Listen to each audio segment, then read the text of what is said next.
नमस्कार, आपका बहुत बहुत स्वागत है आर्यन टीवी नेशनल में। मैं हूं आपके साथ वर्षा शर्मा। रुक करेंगे मध्य प्रदेश की खबरों की ओर।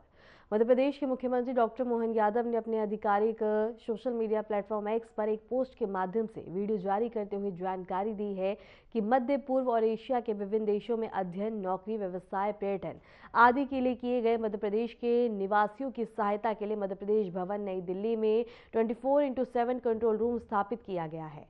उन्होंने बताया कि कंट्रोल रूम प्रदेशवासियों की सुरक्षित वापसी संकट की स्थिति में तत्काल सहायता के लिए काम करेगा। मुख्यमंत्री ने कहा कि मध्य प्रदेश सरकार लगातार केंद्र सरकार के संपर्क में है और नागरिकों की सुरक्षा सुनिश्चित करने के लिए सभी कदम उठाए जा रहे हैं। सीएम मोहन यादव ने प्रदेशवासियों से अपील की है कि किसी भी आपातकालीन या संकटकालीन स्थिति में वे कंट्रोल रूम के हेल्पलाइन नंबरों पर संपर्क कर सकते हैं। इसके साथ ही उन्होंने वीडियो में नागरिकों को संयम और सतर्क रहने का संदेश दिया है।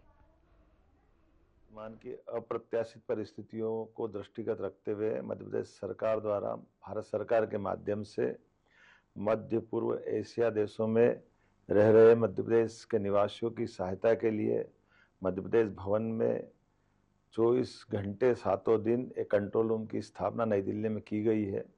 मध्य प्रदेश के निवासी जो इन देशों में अध्ययन, नौकरी, व्यवसाय, पर्यटन इत्यादि के लिए गए हैं, किसी भी स्थिति में परिस्थितिवश वो सहायता की अपेक्षा करते हैं तो कंट्रोल रूम में संपर्क कर सकते हैं।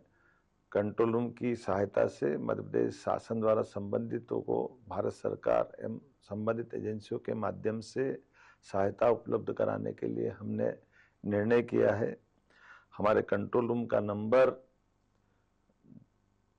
01126772005, व्हाट्सएप नंबर 9818963273।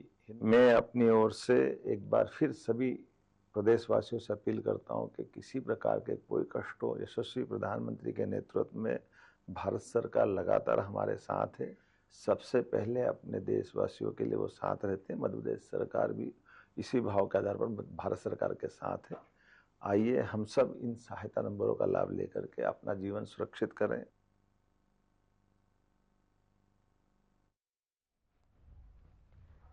मध्य प्रदेश के मुख्यमंत्री डॉक्टर मोहन यादव ने पूर्व मुख्यमंत्री और वरिष्ठ नेता वीरेंद्र कुमार की जयंती पर मीडिया से विशेष बातचीत की। इस दौरान उन्होंने बता दें कि उनके योगदान और उनकी नीतियों के महत्व पर प्रकाश डाला। सीएम मोहन यादव ने कहा कि वीरेंद्र कुमार ने राज्य के विकास और जन कल्याण के क्षेत्र में महत्वपूर्ण कार्य किए। उनके नेतृत्व में कई सामाजिक और राजनीतिक सुधार हुए जो आज भी राज्यवासियों के लिए प्रेरणा का स्रोत है। उन्होंने मीडिया से बातचीत में उनके सामाजिक और राजनीतिक उपलब्धियों को याद करते हुए योगदान को हमेशा सम्मानित करने का संदेश दिया। कार्यक्रम में मौजूद पत्रकारों ने भी उनके विचारों को सराहा है।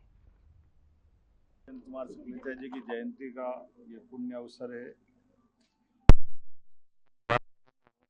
से लेकर 80 तक जो सत्र चला उसमें माननीय मुख्यमंत्री के नाते से वीरेंद्र कुमार शुक्ला जी कुशल प्रशासक के नाते से उनकी सरकार और उनको जाना जाता है। आज के इस अवसर पर मैं उनको भी स्मरण कर रहा हूँ। हम सब उनको एक बहुत अच्छे कुशल प्रशासक के साथ कुशल अधिवक्ता के नाते से जानते हैं। आज के इस अवसर पर उनके यशस्वी चिरंजीव और उनका पूरा परिवार, इस अवसर पर सारे मित्रों के साथ हमने उनको पुण्य स्मरण किया है। मेरी अपनी ओर से पुनः बाबा महाकाल से कामना है वो एक बार फिर हमारे बीच आए और उनके शासन की धाक छवि जो हमारे मन पे है, राज्य की प्रगति के लिए उनका आशीर्वाद हमको मिलता रहे।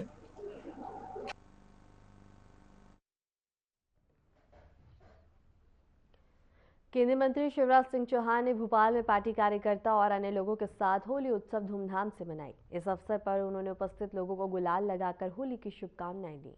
कार्यक्रम में उपस्थित लोगों ने भी उत्साहपूर्वक होली का आनंद लिया। शिवराज सिंह चौहान ने कहा कि होली का त्योहार समाज में भाईचारे, प्रेम और मिलजुल कर रहने का संदेश देता है। भव्य आयोजन में सुरक्षा व्यवस्था का विशेष ध्यान रखा गया। पूरे कार्यक्रम का माहौल रंगों, हर्षोल्लास और उत्साह से भरा रहा। केंद्रीय मंत्री ने सभी उपस्थित लोगों को होली की बधाई देते हुए बता दें कि सद्भावना और आपसी सौहार्द बनाए रखने का संदेश दिया।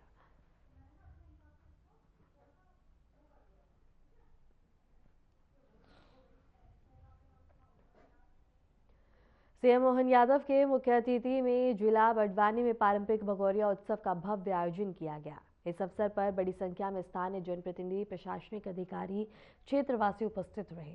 मुख्यमंत्री ने कार्यक्रम को संबोधित करते हुए भगोरिया उत्सव की सांस्कृतिक और ऐतिहासिक महत्वता पर प्रकाश डाला। उन्होंने कहा कि उत्सव आदिवासी परंपराओं, लोक संस्कृति और सामाजिक सद्भावना का प्रतीक है। राज्य सरकार की लोक संस्कृति और परंपराओं के संरक्षण और संवर्धन के निरंतर प्रयासरत है। उत्सव के दौरान पारंपरिक वेशभूषा में सजे कलाकारों ने लोक नृत्य और सांस्कृतिक प्रस्तुतियां दी, जिन्हें उपस्थित जनसमूह ने उत्साहपूर्वक सराहा। कार्यक्रम में विभिन्न विकास कार्यों की घोषणाएं भी की गई हैं।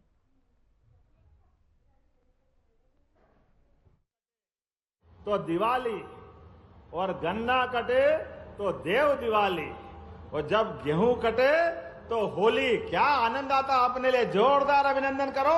यह हमारे प्रकृति के साथ का आनंद, फसल के उत्पादन के साथ जीवन जीने की जो शैली का आनंद है, और हमारे पूर्वजों का भी क्या आनंद है, कैसे उनने रचना बनाई होगी। आज तो भगोरिया का आनंद है। पूरे मंच पर हमारे मंत्रिमंडल के सभी साथी बैठे हैं, सांसद बैठे, विधायक बैठे हैं। मैं नाम लूंगा तो समय लगेगा। जोरदार अभिनंदन अपने पूरे मंच के लिए।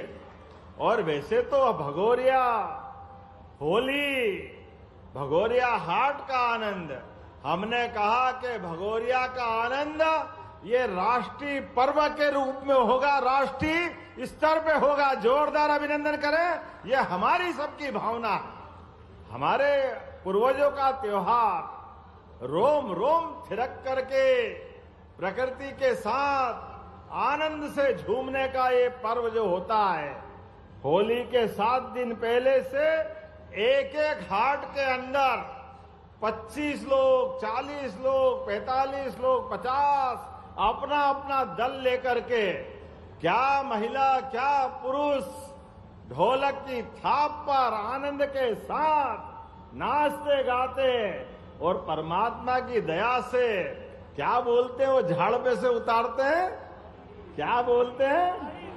अब मैं तो अनाड़ी हूं तो मुझे वो मालूम नहीं है, लेकिन वो आपने बताया कि ताड़ी है, तो जो भी ताड़ी ताड़ा जो भी है उसका जो आनंद है प्रकृति के साथ, सच में हमारे लिए आज के इस अवसर पर ये आदिवासी संस्कृति के साथ भगवान की दया से, भगवान राम के काल का, मेरा वो अपना आदिवासी कलाकार बहुत बढ़िया भजन गा रहा था। माता सबरी के जमाने से भगवान राम के प्रतिदिन का जो इंतजार करते हुए उसने भजन बनाया। मेरे साथ वास्तव में आज परमात्मा की दया से यशस्वी प्रधानमंत्री का जोरदार अभिनंदन करें, ताली बजा करके नरेंद्र मोदी जी के माध्यम से, जिनके नेतृत्व में जब वो गुजरात के मुख्यमंत्री थे, ये हमारा लगा हुआ बेल्ट पूरा और आगे तक का पूरा क्षेत्र गुजरात के साथ जुड़ा हुआ जिस प्रकार से बदला है। और ये नर्मदा जी तो हजारों साल से बहती आई, लेकिन नर्मदा जी का पानी टुकुर टुकुर किसान देखते थे और सोचते थे कि काश ये पानी हमारे खेत में आ जाए, क्योंकि ये कहावत भी है कि लोहे को सोने से छुआओ तो लोहा पारस को छुआओ लोहे को, तो वो अपने आप में सोना हो जाता है। अब वो सोना होए कि नहीं होए मालूम नहीं, लेकिन सूखे खेत में अगर सिंचाई का प्रबंधन हो जाए, पानी छोड़ दो तो फसल सोने की हो जाती है। ये पक्की बात। आज पूरा अंचल, यहाँ पूरा निमाड़, क्या बड़वानी, क्या खरगोन, क्या पानसेमल, क्या सेंधवा, क्या खंडवा, क्या बड़वा, सब दूर जल की इतनी बढ़िया प्रबंधन और इतनी बढ़िया मिर्चें, कौन कौन से प्रकार की। मैं तो सब्जियों के नाम में अब तो ड्रैगन फ्रूट तक बन रहा है, विदेश में यहाँ से गन्ना जा रहा है, केला जा रहा है। कितने आजकल प्राकृतिक खेती का बहुत जमाना है। ऐसे में प्राकृतिक गेहूं और सभी प्रकार की फसल के लिए जितने अच्छे प्रकार से यहाँ खेती करते हैं, सच में मैं बधाई देना चाहता हूं दोनों हाथ जोड़ के और आप सबका अभिनंदन करता हूं। दुनिया भर में यहां के फल की, सब्जी की, फसल की डिमांड हो रही है। अब यहां से हमारे लोग अपनी फसल के बलबूते पर खेत से कारखाने तक, बाग से बाजार तक सब प्रकार की फसल के माध्यम से अपने जीवन में बदलाव लाए। इसलिए उत्साह, उमंग, त्योहार तो आनंद से मनना चाहिए। हमारी सरकार ने भी इसीलिए भगोरिया को राष्ट्रीय पर्व का दर्जा दिया। जोरदार अभिनंदन करें भगोरिया पर्व के लिए। कांग्रेस लंबे समय तक सरकार चलाती रही। कांग्रेस ने केवल वोट बैंक समझा आदिवासी भाई बहनों को, लेकिन यहां के आनंद में उन्होंने हमेशा जहर घोलने का काम किया। लेकिन हमने निर्णय लिया है, हमारे सभी खेती किसानी वाले काम को बढ़ावा देते हुए, और खेती किसानी नहीं, पशुपालन भी, गोपालन भी, दूध उत्पादन में, मछली, कई मछुआरे भाई बहन अपने नर्मदा जी के किनारे अपने जीवन के लिए उससे भी आय निकालते हैं। ऐसे में प्रत्येक क्षेत्र में हमारी सरकार ने निर्णय लिए हैं। आज ही बड़वानी में जब कैबिनेट हुई तो 6 निर्णय के माध्यम से, 6 विभागों के माध्यम से हमने 27,500 करोड़ की राशि दी है। जोरदार अभिनंदन। 27,500 करोड़। बरला, पानसेमल, ये कितना बढ़िया बेल्ट है। लेकिन इन क्षेत्रों के किसानों के लिए हमने 2 बड़ी बड़ी योजना, खेतों में पानी पहुंचा करके उनके जीवन में बदलाव लाने का काम हमारी सरकार के माध्यम से हो रहा है। और किसान कल्याण वर्ष के माध्यम से 3,502.48 करोड़ उद्यानिकी को खाद्य प्रसंस्करण की, पशुपालन की, मछुआ कल्याण की, सहकारिता की, नर्मदा घाटी विकास की सब योजना 27,500 करोड़ की। और उसके पहले हमने विधानसभा के चलते समय में भी हमारे किसानों को पहले सोयाबीन पे भावांतर की राशि दी। जोरदार अभिनंदन करो। सोयाबीन के माध्यम से एक एक किसान जिनने सोयाबीन लगाई थी, देश में पहली बार सोयाबीन पे भावांतर का लाभ लगभग 1,500 करोड़ की राशि हमने किसानों को दी है। और ये माताएं बहनें बैठी है, लाडली बहनाओं का तो कहना ही क्या है। जोरदार अभिनंदन करो ये लाडली बहनाओं के लिए। किन किन को 1,500 मिलते, हाथ खड़े करो। लाडली बहनाएं अपने पास से आपके सबके लिए, और हाथ नीचे कर लो। और किसान सम्मान निधि भी जिन जिन को मिलती, हाथ खड़े करो किसान सम्मान निधि के माध्यम से। तो क्या भाई, क्या बहन, सबके लिए देने के लिए हमारी सरकार के पास पर्याप्त धनराशि है। लेकिन आज लंबा भाषण नहीं देना है, पर फिर भी भीलड़ देव भगवान के दर्शन करके तो सच में ऐसा लगा कि हम सब स्वर्ग में आ गए। पूरे प्रदेश के मंत्रिमंडल के साथी आज पहली बार ऊपर जाकर के आनंद के साथ देख रहे हैं। अपना मध्य प्रदेश भी बहुत बड़ा है। इतने बड़े प्रदेश के अंदर अलग अलग प्रकार की प्रकृति, अलग अलग प्रकार का क्षेत्र, लेकिन कैबिनेट के माध्यम से हमने भीलड़ देव देवता को भी नमस्कार किया और सबसे कहा अगली बार अपने परिवार सहित, क्षेत्र के मतदाता सहित सब लगातार आना जाना। भीलड़ देवता का जो योगदान, ये तो अद्भुत धरती है निमाड़ की। संत सिंगा जी, दादा धुनी वाले, भीलड़ देव, टंट्या मामा, अरे कितने प्रकार के, छीतू किराड़, कितने प्रकार के नाम हैं। मैं आज के इस अवसर पर हमारे सभी क्रांतिकारियों को प्रणाम करता हूं और आप सबको भी बधाई देता हूं। कल होली है, हमारे लिए सब रंगों से सराबोर होकर के जीवन में कलुषता मिटे, आपस की द्वेष, आपस की ईर्ष्या, आपस की अबोलापन सब मिटा करके, सबको गले लगा करके धूमधाम से अगले साल का आनंद मनाएं। ये मैं सबको बधाई भी देता हूं। और साथ ही साथ यहाँ इसी बड़वानी के क्षेत्र में जब हमने बड़े बड़े काम किए तो मुझे बताया कि यहाँ के लिए भी कुछ घोषणा बाकी थी, इसलिए हमने अपने यहाँ बड़वानी के लिए उच्च मूल्य की उद्यानिक फसलों को बढ़ावा देने के लिए केला, मिर्च, आम, सब्जी 30 लाख हेक्टेयर क्षेत्र में उत्पादन हो रहा है। ऐसे में हमारे किसानों को सही दाम मिले, सही प्रकार की मंडी हो, कोल्ड स्टोरेज हो, ताकि उसकी फसल नुकसान में नहीं जाए, वो उसका प्रॉपर प्रोसेसिंग करके प्रॉपर तरीके से कीमत मिले। इसलिए बड़वानी में नई आधुनिक सब्जी मंडी की घोषणा की है। जोरदार अभिनंदन करो। नई सब्जी मार्केट, आपकी नई सब्जी मंडी बनेगी, जिससे किसानों को सब प्रकार की मदद मिलेगी। इसी के साथ साथ पार्टी ने सूक्ष्म उद्यम परियोजना हेतु 5,940 करोड़ के लागत से 7,986 किसानों को सिंचाई की सुविधा दी। जोरदार अभिनंदन करें। अपने बड़वानी जिले में नाम बोलूंगा तो टाइम लग जाएगा। आपने कहा खेतिया की कृषि उपज मंडी को भी आदर्श बनाना चाहिए। बनाना चाहिए क्या? जरा ताली वाली बजा के बताओ, बनाना चाहिए? ताली कम बज रही है, मैं शायद घोषणा नहीं करूंगा। ताली अच्छी बजा के बताओ, बनाना चाहिए क्या? तो आज इस अवसर पर यहाँ की खेतिया की उपज मंडी को भी आदर्श मंडी बनाया जाएगा।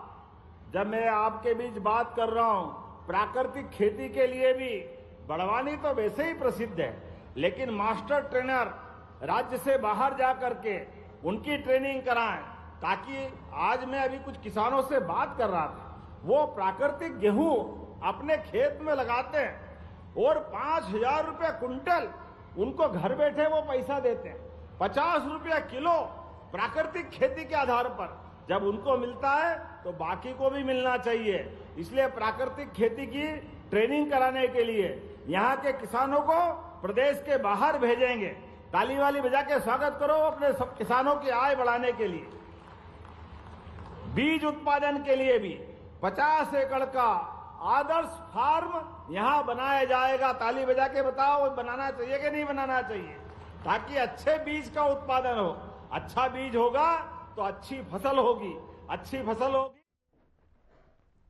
छतरपुर जिले स्थित बागेश्वर धाम में होली महोत्सव बड़े ही उत्साह और भक्तिभाव के साथ मनाया गया। इस अवसर पर देश भर से बड़ी संख्या में श्रद्धालु धाम पहुंचे और होली मिलन समारोह में भाग लिया। महोत्सव के दौरान भक्तों ने एक दूसरे को गुलाल लगाकर होली की शुभकामनाएं दी। भजन कीर्तन और धार्मिक कार्यक्रमों से पूरा परिसर भक्तिमय माहौल में रंगा हुआ नजर आया। श्रद्धालुओं ने पूजा अर्चना कर सुख समृद्धि की कामना की और धाम प्रशासन की ओर से आयोजन की समुचित व्यवस्थाएं की गई थी। सुरक्षा और भीड़ प्रबंधन को लेकर विशेष इंतजाम किए गए, जिससे कार्यक्रम शांतिपूर्ण ढंग से संपन्न हुआ। पूरे आयोजन के दौरान उत्साह और आस्था का अद्भुत संगम देखने को मिला है।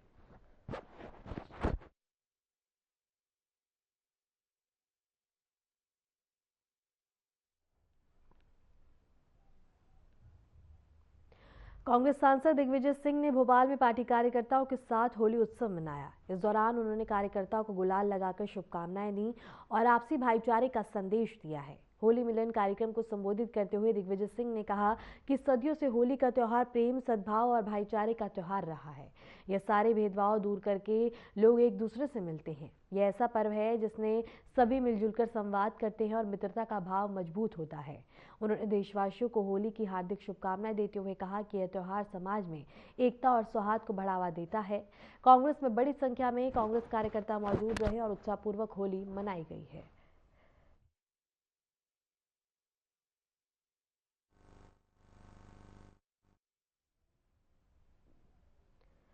धार्मिक नगरी उज्जैन में पवित्र शिप्रा नदी के तट पर भी पंचायती बड़ा उदासीन अखाड़ा के संतों ने पारंपरिक उत्साह के साथ होली पर्व मनाया। इस दौरान संतों ने एक दूसरे को गुलाल लगाकर शुभकामनाएं दी और भक्तिभाव से पर्व का आनंद लिया। होली उत्सव के अवसर पर अखाड़े में भजन कीर्तन और धार्मिक अनुष्ठान आयोजित किए गए। संतों ने जयघोष से पूरा तट क्षेत्र गूंज उठा और वातावरण भक्तिमय हो गया। श्रद्धालुओं ने भी संतों का आशीर्वाद प्राप्त किया। होली के इस आयोजन में आस्था और परंपरा का सुंदर संगम देखने को मिला। शिप्रा तट पर रंगों और आध्यात्मिक उल्लास का अद्भुत दृश्य उपस्थित रहा।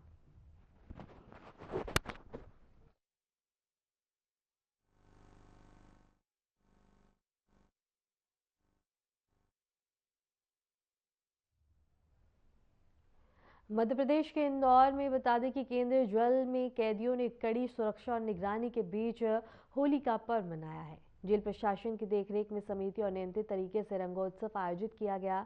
इस अवसर पर कैदियों को निर्धारित समय में एक दूसरे को गुलाल लगाने की अनुमति दी गई। कार्यक्रम के दौरान अनुशासन और सुरक्षा का विशेष ध्यान रखा गया। जेल अधिकारियों और सुरक्षा कर्मियों की मौजूदगी में पूरा आयोजन शांतिपूर्ण ढंग से संपन्न हुआ। जेल प्रशासन का कहना है कि ऐसे आयोजनों का उद्देश्य कैदियों के बीच सकारात्मक माहौल बनाना और उनमें सामाजिक सद्भावना की भावना को प्रोत्साहित करना है। उत्सव के दौरान किसी भी प्रकार की अप्रिय घटना की सूचना नहीं मिली है।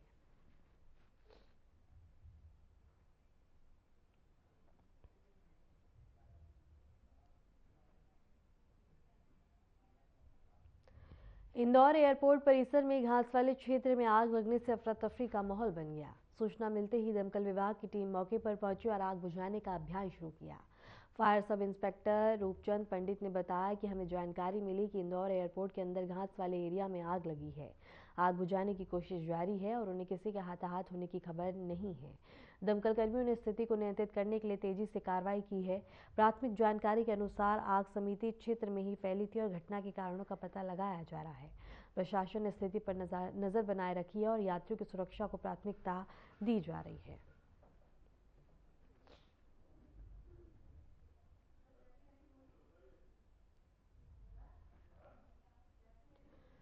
धार्मिक नगरी उज्जैन स्थित महाकालेश्वर ज्योतिर्लिंग मंदिर में प्रातःकालीन भस्म आरती विधि विधान और वैदिक मंत्रों के बीच संपन्न हुई। आरती के दौरान भगवान महाकाल का विशेष श्रृंगार किया गया और मंदिर परिसर भक्तों के जयकारों से गूंज उठा। भोर होते ही बड़ी संख्या में श्रद्धालु मंदिर पहुंचे। पुजारियों द्वारा परंपरागत रीति से भस्म अर्पित कर आरती की गई। इस पावन अवसर पर देश विदेश से आए भक्तों ने बाबा महाकाल के दर्शन कर सुख समृद्धि की कामना की। मंदिर प्रशासन ने दर्शन व्यवस्था को सुचारू बनाए रखने के लिए आवश्यक प्रबंधन किए। सुरक्षा व्यवस्था को लेकर भी विशेष सावधानी बरती गई और भस्म आरती के दौरान पूरे मंदिर परिसर में भक्तिमय वातावरण देखने को मिला है।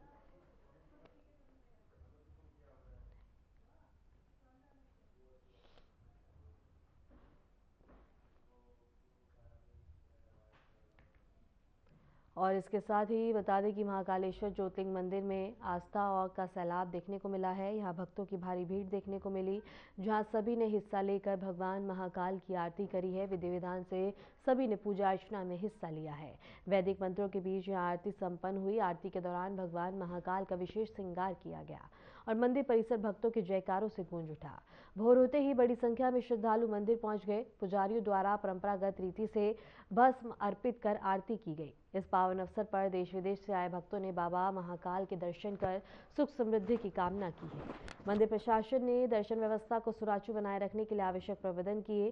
सुरक्षा व्यवस्थाओं को लेकर भी विशेष सावधानी बरती गई है और भस्म आरती के दौरान पूरे मंदिर परिसर में भक्तिमय वातावरण देखने को मिला है।